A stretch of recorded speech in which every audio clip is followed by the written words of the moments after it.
the man responsible for the most deaths in modern history, didn't run death camps. He didn't order mass executions in the traditional sense. He simply implemented an economic policy.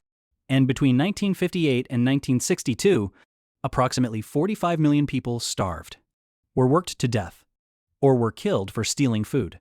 That was Mao Zedong's Great Leap Forward.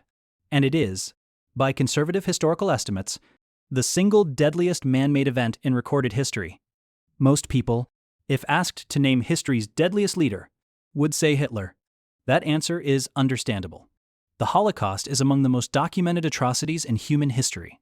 And the approximately 17 million people deliberately murdered under Nazi policy represent an almost incomprehensible scale of systematic killing. But in the raw body count of deaths directly caused by a single ruler's decisions, Hitler ranks third.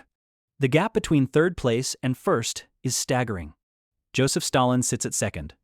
Estimates for deaths attributable to Stalin's rule range from 6 million to over 20 million, depending on methodology. Whether you count the deliberately engineered Ukrainian famine of 1932, known as the Holodomor, which killed between 3.5 and 7 million people alone, the Gulag system, the mass deportations, or the purges, that executed roughly 750,000 people in 2 years between 1937 and 1938. Stalin's defining characteristic wasn't rage. It was bureaucratic indifference. He signed death lists, the way other leaders signed legislation. Further down the ranking, the names become less familiar, but the numbers remain horrifying. Leopold II of Belgium never set foot in the Congo, which he personally owned as a private colony. Yet the forced labor system he implemented to extract rubber killed between 1 and 10 million Congolese people between 1885 and 1908. He died wealthy and celebrated in Europe. A statue of him stood in Brussels until 2020. Pol Pot's Khmer Rouge killed between 1.5 and 2 million people in Cambodia between 1975 and 1979, approximately 25% of the entire country's population. In percentage terms, no regime in modern history killed a higher proportion of its own people in such a short time. Entire professions were death sentences.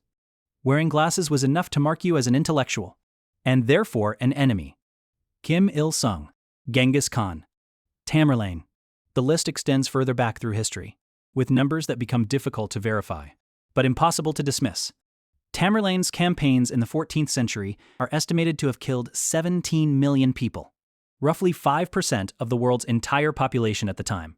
He built towers from the skulls of his enemies as architectural statements. What connects all of them is not ideology. These leaders came from opposite ends of every political spectrum. What they share is something more fundamental: the acquisition of total power, the dehumanization of categories of people, and the systematic removal of any mechanism that could hold them accountable. Every single one of them operated within a structure that made opposition fatal. The numbers in this video are not statistics. Each one represents a decision made by a specific person, implemented through a specific system that ended a specific life. The scale is so large that the brain refuses to process it as real. That refusal is exactly what allowed it to happen.